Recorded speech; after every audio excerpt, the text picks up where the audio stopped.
ناظرین السلام علیکم، آپ سبھی کا ایک بار پھر استقبال ہے ہماری اس سیریز قرآنی سوروں کی معرفت میں۔ ناظرین، ہم سب جانتے ہیں، آپ نے بھی کئی بار تقریر میں سنا ہوگا، مجالس میں سنا ہوگا کہ جب رسول خدا صلی اللہ علیہ وآلہ وسلم قرآن کی تلاوت کرتے تو تاریخ گواہ ہے کہ لوگ اس وقت بہت زور زور سے ڈھول تاشے بجاتے کہ لوگ ان کو کہیں سن نہ لیں تلاوت کرتے ہوئے، کیونکہ بہت سے لوگ ایسے تھے جو صرف سن کر ہی رسول اللہ پر ایمان لے آتے۔ تو یہ وجہ تھی کہ وہاں کے لوگ چاہتے تھے کہ قرآن کی تلاوت نہ سنی جائے۔ آج ہم اس چیز کو نہیں سمجھ سکتے کیونکہ عربی جو ہے ہماری زبان نہیں ہے، اگر اس کی تلاوت ہو بھی رہی ہو تو ہم سمجھ نہیں پاتے ہیں کہ یہ سورہ ہم سے کہہ کیا رہا ہے یا اس سورے میں کیا لکھا ہوا ہے۔ لیکن اگر کوئی بہت اچھی عربی میں تلاوت کرتا ہے تو وہ آج بھی ہمارے قلب پر، ہمارے دل پر ایسا اثر کرتی ہے کہ لگتا ہے بس سنتے ہی رہیں۔ لیکن ہم نے اس پرابلم کا حل ڈھونڈا اور ہم آپ کے لیے لے کر آئے ایک کے بعد ایک سوروں کی معرفت، کہ آپ سمجھ سکیں کہ بھلے ہم پڑھ کر نہیں سمجھ پاتے لیکن اتنا پتہ ہو کہ کون سے سورے میں کس چیز کے بارے میں بات ہو رہی ہے۔ اب تک ہم نے کئی سورے کیے ہیں اور آج بھی ہم ایک ایسا ہی خاص سورہ کریں گے جس کا نام ہے سورہ بنی اسرائیل۔ اب یہ خاص اس لیے ہے ناظرین کیونکہ کہیں نہ کہیں اس کو ہمارے وقت کے امام زمانہ اجل اللہ تعالیٰ فرجہ شریف سے بھی جوڑا جاتا ہے۔ دیکھتے ہیں آغا ہمارے لیے اس پر اور کیا تفصیلات لے کر آئے ہیں۔ اس میں ہمارا ساتھ دے رہے ہیں مولانا ذکی حسن صاحب۔ السلام علیکم آغا۔ وعلیکم السلام ورحمۃ اللہ وبرکاتہ۔ آغا، پہلا سوال ہمارا یہ ہے کہ یہ جو سورہ بنی اسرائیل ہے یہ کہاں نازل ہوا، اس کی کتنی آیتیں ہیں، کون سے پارے میں پایا جاتا ہے، اور بس اسی طرح کا ایک جو مختصر خاکہ ہوتا ہے وہ پیش کریے اس کا۔ بسم اللہ الرحمن الرحیم۔ سورہ بنی اسرائیل جس کو اسراء بھی کہا جاتا ہے، یعنی سورہ اسراء، اور ایک اور نام وارد ہوا ہے سورہ سبحان۔ اچھا، یہ تین نام اس سورہ کے وارد ہوئے ہیں۔ یہ سورہ قرآن مجید کا سورہ ہے، 111 آیتیں اس سورے میں موجود ہیں، اور یہ سورہ مکہ معظمہ میں پروردگار عالم نے اپنے پیغمبر پہ نازل فرمایا ہے۔ اور اس سورے کے مکی ہونے کی بنا پر ایک اور بہت اہم بات جو ہمارے ناظرین تک یقیناً پہنچی ہوگی کہ اس سورے کے مکے میں نازل ہونے کی بنا پر یہ بھی ثابت ہوتا ہے کہ اس سورے میں جو باتیں بیان ہوئی ہیں وہ باتیں مکہ معظمہ کے زمانے کی ہیں۔ اچھا، اور یہ سورہ شروع ہی ہوتا ہے پیغمبر اسلام کی معراج سے متعلق۔ اچھا، تو اس سے یہ بات سمجھ میں آتی ہے کہ رسالت مآب کی وہ معراج کہ جس معراج کو بڑی اہمیت اسلام نے دی ہے اس کا تعلق مکہ معظمہ سے ہے، اور وہ شبہات جو ذہنوں میں بعض پیدا ہوئے کہ رسالت مآب کی معراج مدینہ طیبہ کی ہے، ان تمام نظریات کو یہ سورہ خود نازل ہو کر باطل کر رہا ہے۔ اور اس سے سمجھ میں آ رہا ہے کہ یہ سورہ کتنی اہمیت رکھتا تھا کہ اللہ نے اس سورے کی ابتدا ہی کو جناب رسالت مآب کی معراج کے ذکر کے ذریعے سے پیش کیا، اور امت کو یہ بتایا کہ اللہ جب اپنا معجزہ دکھانا چاہے تو انسان زمین کی وادیوں سے نکل کر عرش کی بلندیوں تک جائے اور جا کر معجزے کے ساتھ واپس آئے، جبکہ دنیا اپنی جگہ پر اسی انداز میں اس طرح سے ٹھہری ہو کہ محسوس ہی نہ ہو پائے کہ اتنا وقت گزرنے کے بعد بھی زمین پر اسی وقت اسی لمحے میں رسالت ماں واپس آ جائے۔ جی جی بالکل آغا۔ یہ تو رہی آغا اس سورے کے آغاز کی بات۔ اب اگر ہم بات کریں کہ ایک انسان کے نیچر میں پایا جاتا ہے نا کہ یہ پڑھیں گے تو کیا ہوگا، یہ پڑھیں گے تو کیا ملے گا، تو اگر جیسے ہم سورہ بنی اسرائیل کی تلاوت کریں تو کیا وہ فوائد ہیں جو بتائے گئے ہیں احادیثوں میں کہ یہ سورہ پڑھنے سے ہم لوگوں کو حاصل ہوں گے؟ سب سے بڑا فائدہ اس سورہ مبارکہ کے پڑھنے کا جو آپ نے ابتدا ہی میں ذکر کیا، جو بڑی اہمیت رکھتا ہے، ہر انسان کے دل کی تمنا کہ اپنے آخری امام سرکار ولی عصر عجل اللہ تعالی فرجہ شریف سے ملاقات ہو، آپ کے چہرہ انور کی زیارت ہو۔ یہ سورہ ان لوگوں کے لیے ایک بہت بڑی نعمت ہے کہ جو آقا سے ملاقات کا شوق رکھتی ہیں۔ روایت ہے ہمارے اور آپ کے چھٹے امام جعفر صادق علیہ السلام سے، مولا فرماتے کہ ما من عبد قرأ سورۃ بنی اسرائیل فی کل لیلۃ جمعہ، فرمایا کہ ہر شب جمعہ ہر وہ مومن جو اس سورے کی تلاوت کو ہمیشہ کر رہا ہو لم یمت حتی یدرک القائم ویکون من اصحابہ، فرمایا یہ انسان تب تک اس دنیا سے نہیں جائے گا جب تک اپنے آخری امام کو درک نہ کر لے، اور اگر وہ انسان اس دنیا میں سورے کو پڑھ رہا ہے تو وہ آخری امام کے اصحاب میں، آخری امام کے ناصروں میں قرار پائے گا۔ اور اسی کے ضمن میں تمام علماء نے لکھا ہے کہ ظاہر ہے کہ درک کرنے کے دو معنی ہیں۔ درک کرنے کا ایک معنی یہ ہے کہ وہ آخری امام کے ساتھ رہے گا، آخری امام کے مددگاروں میں شامل ہوگا، اور وہ دنیا میں عدل و انصاف قائم کرنے کا جو ایک نظام ہے اس میں بھی امام کا مددگار ہوگا۔ یہ ایک معنی ہے۔ لیکن دوسرا معنی جو آج کے دور میں بڑی اہمیت رکھتا ہے کہ اس لفظ درک سے یہ بات سمجھ میں آتی ہے کہ اس انسان کو اپنے امام کی زیارت کا شرف ملے گا، خواب میں حقیقت میں روبرو۔ چونکہ آپ واقف ہیں کہ آخری امام سے جتنی ملاقاتیں ہیں وہ تمام ملاقاتیں انسان کی شفہی ہیں، یعنی وہ ملاقاتیں انسان کی خواب کے عالم میں نہیں ہیں، بیداری کے عالم میں ہیں۔ تو چونکہ آخری امام سے بیداری کے حالت میں ملاقات کا شوق ہے، لہٰذا اس سورے کو ہر شب جمعہ پڑھنے سے ظاہر ہے آیتیں بہت زیادہ نہیں ہیں، 111 آیتیں، اگر ان آیتوں کو ہر شب جمعہ انسان پڑھ رہا ہو تو اس کو اپنے امام کی زیارت کا شرف اللہ رب العزت ضرور عطا کرتا ہے۔ یہ ایک فائدہ۔ ایک اور فائدہ اس سورے کا بیان کیا گیا کہ جو اس دنیا میں انسانوں کے لیے بڑا اہم ہوتا ہے، اس لیے کہ بہت سارے اوقات بعض اولاد کے لیے والدین بہت زیادہ فکر مند ہوتے ہیں۔ وہ ایک مشکل کہ اگر وہ انسان کا بچہ بیٹا نہیں بول پا رہا ہو، یہ سورے کی برکت اس بچے کے لیے گفتگو کا موقع فراہم کرتی ہے۔ مولا ہی کا جملہ ہے، فرمایا کہ من یکتبھا بزعفران ویسقی ماءھا یسقی ماءھا ان تقلق اللہ لسانہ باذنہ وتکلم۔ اگر کوئی شخص اس سورے کو کسی برتن کے اوپر مثلا کسی پلیٹ کے اوپر لکھے زعفران کے ذریعے سے، اور اس بچے کو کہ جو بول نہیں پا رہا ہے اس بچے کو اگر پلا دے تو اذن پروردگار سے وہ بچہ گفتگو کرنے لگتا ہے، اور نہ صرف یہ کہ گفتگو کرتا ہے بلکہ وہ تمام باتیں کہ جو اس نے درک کی ہیں انہیں وہ بیان بھی کر سکتا ہے۔ لہٰذا اس سورے کی ایک بہت بڑی برکت اس دنیا میں انسانوں کے لیے یہ بھی ہے کہ وہ افراد کہ جن کو بولنے میں مشکل محسوس ہوتی ہے وہ اس سورے کے ذریعے سے اپنی اس مشکل کو حل کر سکتے ہیں۔ آقا یہ بہت مشکل کام نہیں ہے کہ زعفران سے پلیٹ پر لکھنا، یا اگر کسی پیپر پہ لکھا ہوا ہے اس کو پانی بھر۔ آپ نے بالکل صحیح فرمایا، یہ بڑا مشکل کام ہوتا ہے چونکہ طولانی کام ہے۔ 111 آیتوں کا کسی پلیٹ پر وہ بھی زعفران کی روشنائی سے لکھنا ذرا مشکل کام ہوتا ہے، لیکن بہرحال ظاہر ہے کہ جب بڑا فائدہ لینا ہو تو پھر بعض مشکلات کو انسان برداشت کرنے پہ تیار ہو جاتا ہے۔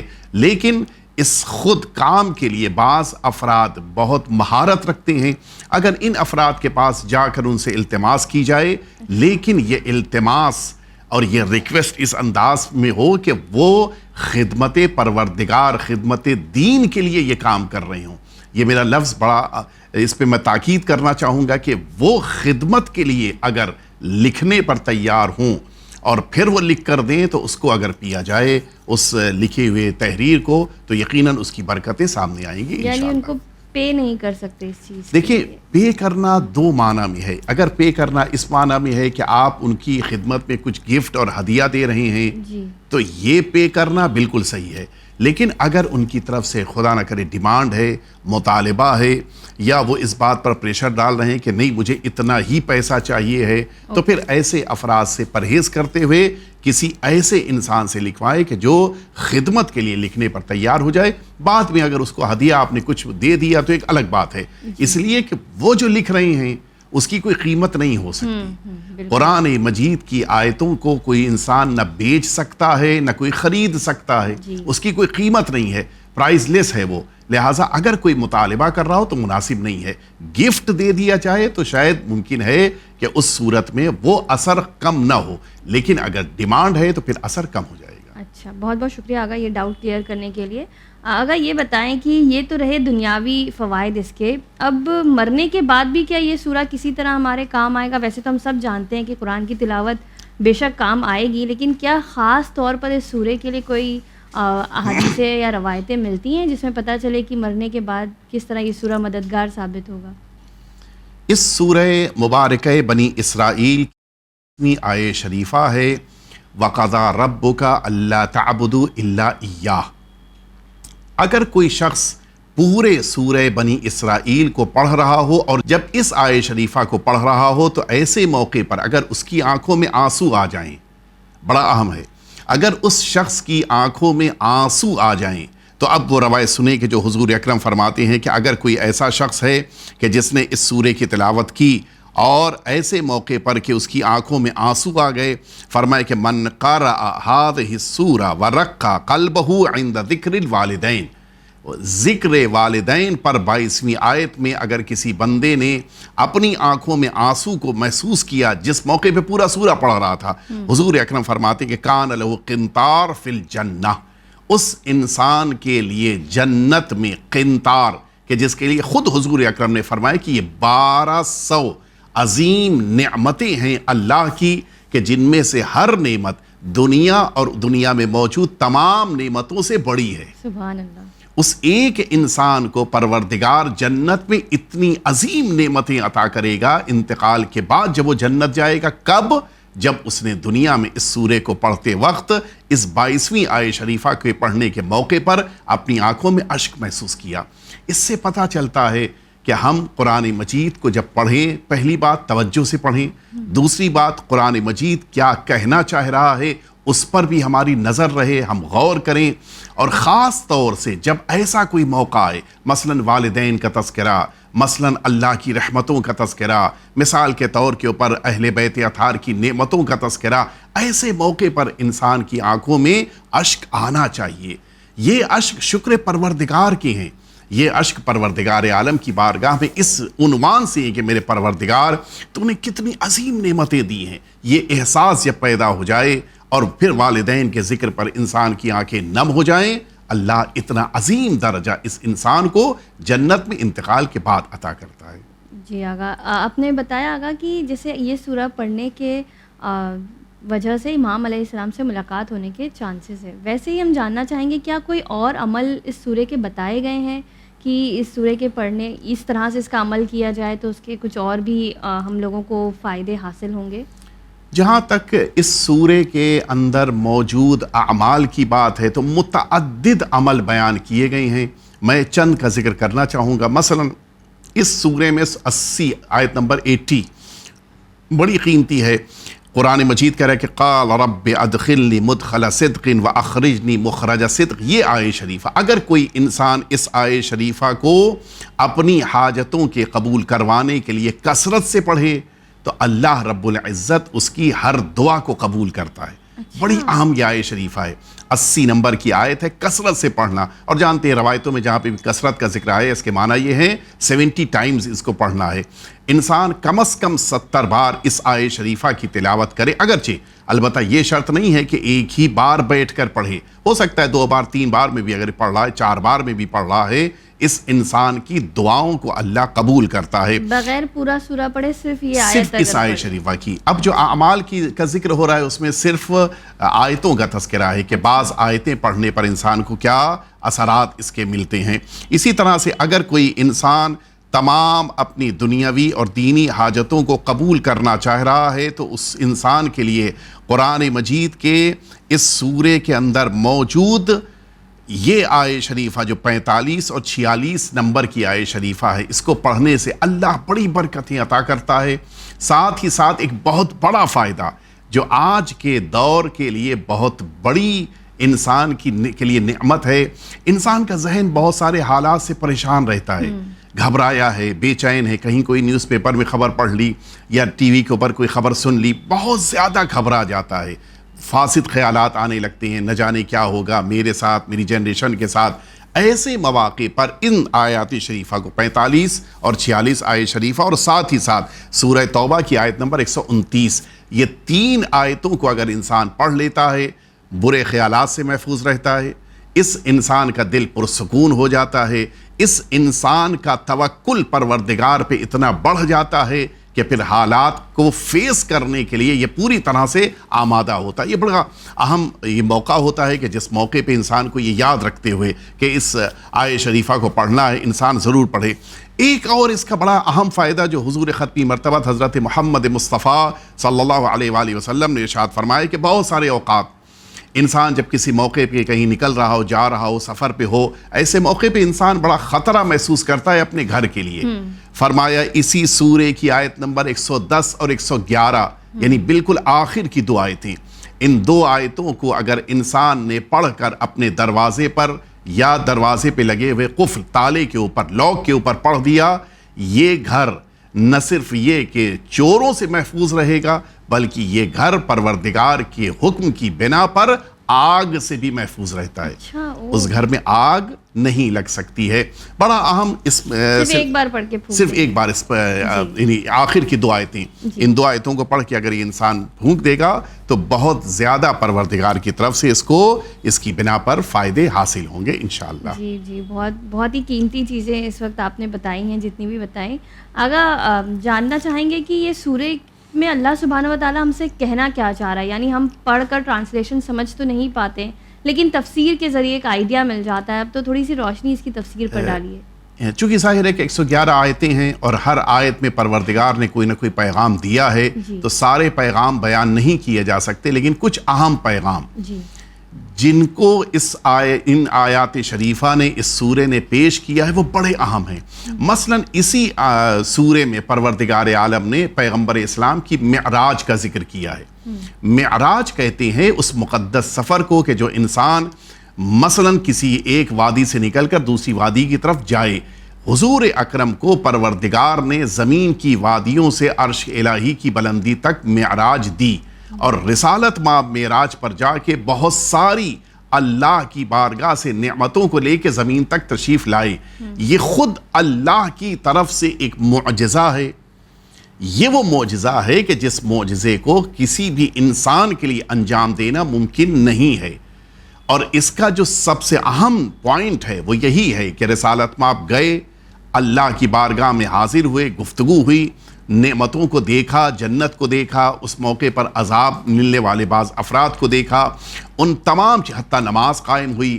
ان تمام مواقع پر رسالت مآب نے یقیناً وقت دیا اور پھر جب واپس پلٹے تو زمین پر وہی وقت تھا جس وقت پر وہ نکلے تھے زمین سے. یہ بڑا اہم ہے. اس سے پتہ چلتا ہے کہ پروردگار عالم کے اختیار میں کائنات ہے, حتیٰ کائنات کا یہ وقت بھی اختیار پروردگار میں ہے. لہٰذا انسان جس موقع کے اوپر مشکلات میں ہو گھبرانا نہیں چاہیے. پروردگار حالات کو بہتر بنانے کی طاقت اور قوت رکھتا ہے. اسی طرح سے اسی سورے میں پروردگار عالم نے معاد کا تذکرہ کیا ہے, قیامت کا تذکرہ کیا ہے. پروردگار عالم نے بتایا ہے کہ تمہیں ایک دن اللہ کی بارگاہ میں واپس آنا ہے. اس سے پتہ چلتا ہے کہ انسان یہ نہ سوچے کہ مجھ کو کون دیکھ رہا ہے, میرے عمل کے متعلق کون خبر رکھتا ہے. بہت سارے اوقات انسان جب اکیلا بیٹھا ہو سوچتا ہے کہ مجھے تو کوئی نہیں دیکھ رہا ہے, لیکن اگر معاد کا احساس پیدا ہو جائے, مجھے ایک دن اپنے پروردگار کی بارگاہ میں حاضر ہونا ہے, تو پھر وہی انسان اپنے کو بچا کر رکھتا ہے. آپ نے دیکھا ہوگا آفیسز میں جہاں CCTV کیمرے لگے ہوں, وہاں پر آفس میں کیمرے کے سامنے بیٹھ کر یا لیٹ کر کوئی انسان سونے کی ہمت نہیں کرتا کہ کہیں ایسا نہ ہو کہ باس دیکھ لے. تو جب CCTV کا اتنا خوف, تو پھر ذات پروردگار کے لیے تو انسان کے اندر زیادہ احساس ہونا چاہیے. وہ پروردگار تو ہر جگہ ہر موقع پر دیکھ رہا ہے. یہ جو معاد کا ایک پیغام اللہ نے انسانوں کو دیا وہ بڑی اہمیت رکھتا ہے. اسی طرح سے اس قرآن مجید کے سورے میں پروردگار عالم نے والدین سے متعلق تمام انسانوں کو متوجہ کرایا ہے. اپنی عبادت کے بعد اللہ نے جو سب سے بڑی ذمہ داری دی ہے وہ اسی سورے میں, وَقَضَى رَبُّكَ أَلَّا تَعْبُدُوا إِلَّا إِيَّاهُ وَبِالْوَالِدَيْنِ إِحْسَانًا, کہ اللہ کی عبادت کے لیے اللہ نے فیصلہ کیا ہے کہ تم سب اللہ کی عبادت کرو اور اپنے والدین کے ساتھ نیک سلوک کرو. اللہ چاہتا ہے کہ مصلی سے نماز پڑھ کے جب بندہ اٹھے تو والدین کی خدمت کے لیے آگے بڑھے. جب یہی بندہ ماہ مبارک رمضان میں روزہ رکھے تو والدین کے لیے خدمت گزار بن کے آگے بڑھے. جب حج کر کے واپس پلٹے تو پورے شہر کا خیال ہے کیا اس بندے کو اللہ کا بھی، اللہ کے ان بندوں کا کہ جنہوں نے اس کو وجود ظاہری دیا ہے، ان والدین کا بھی خیال ہے؟ یہ اسلام اپنے اصول کے طور پر لوگوں کے سامنے پیش کرنا چاہتا ہے کہ والدین کی اطاعت کرنا، ان کا خیال رکھنا، حسن سلوک کرنا، یہ انسان کے لیے اللہ کی عبادت کے بعد سب سے اہم اور سب سے زیادہ مقبول خدا کی بارگاہ میں عمل ہے۔ جی آقا، بہت بہت شکریہ۔ ایک آخری سوال آپ سے جاننا چاہیں گے، اگر ایک چیز تو یہ کہ بہت سے لوگ عربک نہیں جانتے ہیں، یا تو وہ ٹرانسلیٹریشن میں پڑھتے ہیں یا ٹرانسلیشن پڑھ لیتے ہیں، تب بھی یہ فائدے ملیں گے ہم لوگوں کو اس کی تلاوت سے؟ آپ نے بڑی اہم بات کہی ہے، میں اس کے لیے تھوڑا سا وقت دینا چاہوں گا۔ دیکھیے، ہماری دین اور ہماری شریعت میں پروردگار عالم نے جن باتوں کا ہم سے مطالبہ کیا ہے، ان میں ایک اہم مطالبہ ہم سے یہ بھی ہے کہ ہم قرآن مجید کو اس کی اپنی زبان میں پڑھیں۔ یعنی قرآن عربک میں نازل ہوا ہے، اس قرآن کو عربک میں ہم ضرور پڑھیں۔ یہ اسلام کے مطالبات میں سے ایک مطالبہ ہے۔ اب آئیے میں آپ کی بات کی طرف آؤں۔ بہت ساری دعائیں، بہت ساری عبادتیں، حتیٰ قرآن مجید کی بہت ساری آیتیں، قرآن مجید کے سورے، ان سب کو ہم اپنی زبان میں پڑھیں یا ٹرانسلیشن پڑھ لیں یا ٹرانسلیٹریشن پڑھ لیں، کیا وہی فائدہ ہے؟ تو یقیناً پروردگار عالم نے چونکہ آیتوں کا فائدہ، لفظوں کا فائدہ، حروف کا فائدہ خود اس جملے کے اندر جو عربک لینگویج میں ہے اس میں رکھا ہے، لہٰذا اس کو پڑھنے کا اپنا ایک اثر ہے، اس کو ضرور اپنی زندگی میں اختیار کریں۔ جو ٹرانسلیشن ہے وہ اس لیے ہے تاکہ ہم اس آیت کو سمجھ سکیں، جو ٹرانسلیٹریشن ہے وہ اس لیے ہے تاکہ ہم اس کو اس طرح سے پڑھ سکیں جیسے ممکن ہے، لیکن ٹرانسلیٹریشن پڑھنے کے باوجود انسان صحیح طور پہ نہیں پڑھ پاتا، لہٰذا پروننسیشن کے ساتھ صحیح طور پہ پڑھنا یہ بڑا امپورٹنٹ ہوتا ہے۔ لہٰذا میں التماس کروں گا اپنے تمام ناظرین سے کہ قرآن مجید کے پڑھنے سیکھنے کے لیے کوئی عمر نہیں ہوتی۔ کسی بھی عمر میں، کسی بھی مرحلے میں انسان اگر چاہے قرآن مجید سیکھ سکتا ہے، پڑھ سکتا ہے، اور اگر قرآن مجید ایک بار سیکھ لیا تو آخر تک آپ کو وہ لذت محسوس ہوگی، وہ آپ کو فائدے دکھائی دیں گے کہ پھر آپ کو یہ محسوس ہوگا کہ میں نے اتنی تاخیر سے کیوں قرآن مجید سیکھا۔ لہٰذا جتنی جلدی ممکن ہو قرآن مجید کو سیکھ لیں، پڑھنا سیکھ لیں، اور پھر اس کے بعد کا مرحلہ سمجھنے کا ہے کہ جس کی طرف قدم تب بڑھائیں کہ جب پہلے پڑھنا ہم کو آ جائے انشاءاللہ۔ جی آقا، بہت بہت شکریہ، جزاک اللہ۔ ناظرین، آج کل ایک بہت ہی زیادہ ٹرینڈ چلا ہوا ہے کہ لوگ بائی لنگول ہونے کو بہت ایک فلیکس سمجھتے ہیں یا کوئی بہت ہی خوبی کی بات سمجھتے ہیں کہ ان کو 2 لینگویجز آتی ہیں۔ فار ایگزامپل ان کو انگلش یا ہندی آتی ہے، یا ملٹی لنگول ہونے کو بھی کہ ان کو کئی ساری زبانیں آتی ہیں۔ آج ہم دیکھتے ہیں ماں باپ جو ہیں، ان کے جو چھوٹے بچے ہیں وہ ان کو اسپینش سکھانا چاہتے ہیں، فرینچ اور جاپنیز سکھانا چاہتے ہیں، لیکن عربک کی طرف ہم کبھی توجہ کرتے ہی نہیں ہیں۔ تو ہم بس اسی چیز پر آپ لوگوں کو یہ کہنا چاہیں گے کہ کوشش کریں کہ اپنے بچوں کو عربک بھی سکھائیں۔ اور ابھی ایک ریسنٹ اسٹڈی تھی جس میں کہا گیا کہ 40s کے بعد اگر کوئی لینگویج نئی سیکھو تو آپ الزائمر سے محفوظ رہتے ہیں، یعنی جو لوگ بوڑھے ہوتے ہوتے بھولنے لگتے ہیں، آپ کو وہ بیماری نہیں ہوتی۔ تو ہمارے جو بزرگ ناظرین ہیں ان کو یہ نہیں سوچنا چاہیے کہ اب ہم کہاں سیکھیں گے، اب ہماری کہاں عمر رہی، بلکہ اگر وہ چاہتے ہیں کہ ان کا دماغ الزائمر اور ڈیمنٹیا جیسی بیماریوں سے محفوظ رہے تو ضرور آپ عربک کو اپنے اندر کوشش کریں کہ سیکھنے کی۔ اور آج کل تو بہت آسان ہو گیا ہے، یوٹیوب پر اویلیبل ہے، یا کوئی آپ مولانا سے بات کر لیں، اس کے بعد انشاءاللہ آپ قرآن مجید کی تلاوت کرنے کی ایک الگ ہی لذت محسوس کریں گے۔